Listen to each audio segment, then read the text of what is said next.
चर्चा पर चर्चा के आजुक अंक में हम छी आशुतोष कुमार झा और हमरा संग छथि राकेश चंद्र नंदन।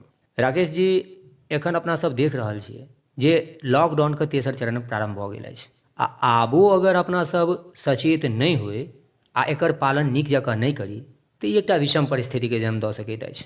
देखियौ आशुतोष जी, बेर बेर हमरा लोकनि सबसँ इएह आग्रह करैत रहलियनि हँ जे लॉकडाउनक जे निर्देश सब देल जा रहल अछि ओकर सतत पालन करैत रही। मुदा होइ छै कि बुझलियै जे आदत बुरी बलाय एकटा जे कहबी कहै छै ओ हमरा सभक बीचमे आबि कऽ ठाढ़ भऽ जा रहल अछि। ठीके कहलियै हँ। आ अपना सबमे तऽ एकटा आओर छै ने जे दोख नहि मानी रोख बड़ मानी।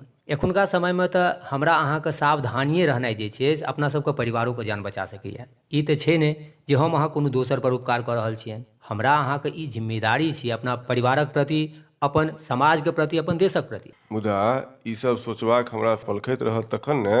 हम तऽ ई सोचि रहल छी जे ओ बाबू पान जे नहि खायब, ई सुखायल मुँह रहत तऽ केना काज चलत। इहो बात अहाँ ठीके कहलियै हँ, लेकिन ई केलासँ अहाँके काज नहि चलत। एखुनका समयमे जे निर्देश देल जा रहल है आ जे एकर भयावहता छै राकेश भाई पूरा विश्वमे, सोचबाक आवश्यकता छै। लेकिन अहाँ एकटा चीज कहू, ई जे पान बिना खेने हमरा बाजल नहि भऽ रहल है, ओहिमे केना हेतै?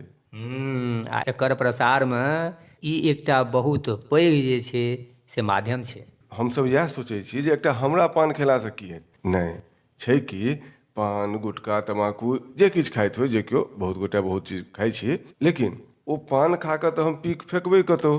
निश्चित रूपसँ खैनी खा कऽ थूक फेकबै कतहु। होइ छै कि जे जँ हम संक्रमित छी तऽ ओ संक्रमण जे छै से हम ओहि बाट पर पसारि देलियै, ओहि दऽ कऽ जे केओ चलतै ओकरा ओ वायरस ओकरा देह पर आबि जेतै आ ओ देह पर एतै, ओकरा अन्दर प्रवेश केलकै, ओहि संगे ओकर पूरा परिवार सेहो संक्रमित भऽ गेलै।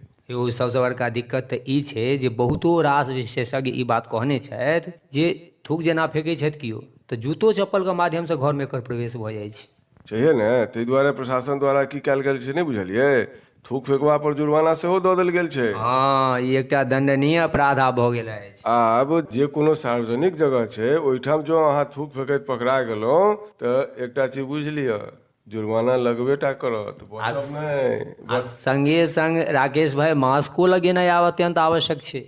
मास्क लगेनाइ तऽ छैहे आवश्यक भाई, संगे संग आब की छै जे किछु आदत अहाँके बदलऽ पड़त आ ओहिमे सबसँ पहिल छै पुच पुच पुच जे थूक फेकबाक आदत अछि। मतलब यत्र तत्र सर्वत्र जे अपना सब थुकथुका दै छियै ताहिसँ बचि के रही। यौ, वसुदेव कुटुम्बकम वाला बात छै, सबटा पिकदानिये नजर अबैया हमरा सबके। हाँ, आ एकटा सबसे लाजवाब गप की छै बुझलियै, सड़क पर जे चलैत रहब तऽ बायां कात तऽ बहुत गोटाके देखबनि थूक फेकैत, मुदा एहनो वीर सब छथिन जे दहिनो कात थूक फेक देता। अब जा रहल छी, अब से उज्जर कुर्ता लाल ड्रेस भऽ जायत। अयो ओहो बात नहि ने, कते ठाम तऽ बैसैयो वाला जगह पर जे छै से लोक थूक फेक दै छथिन आ बैसै से पहिले अगर ध्यान नहि दियौ तऽ बुझियौ ओहो एकटा समस्या। मुदा कोविड-19 के समय के जे समस्या छै से जानलेवा छै।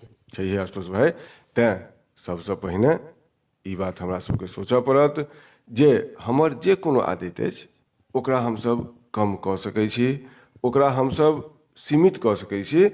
किया तऽ भविष्यक परिकल्पना हमरा सभक दिमागमे रहबाक चाही। ठीके कहलहुँ। ओनाहियो लॉकडाउनके बादक जे जिनगी है से एहन नहि रहत जेहन पहिले छल। आब हमरा अहाँके बहुत ठाम सावधानी राखऽ पड़त। अहाँ पहिने भीड़ जमा कऽ लै छलियै, 1000, 2000, 5000, 1 लाख, 2 लाख आदमी एकठाम जमा भऽ जाइ छलियै। आब की छै, ओहिमे के संक्रमित छै के नहि संक्रमित छै से अहाँके नहि बुझल अछि। मतलब बीती बात विसार के आगे की सुधिले। निश्चित रूपसँ आशुतोष जी, हमर सभक छोट छोट आदत जँ हम ओकरा बदलि ली, नीक भविष्य निर्धारित भऽ सकैत अछि। तेँ हमसब अपन जे खराब आदत सब अछि ओकरा हमसब बदलब।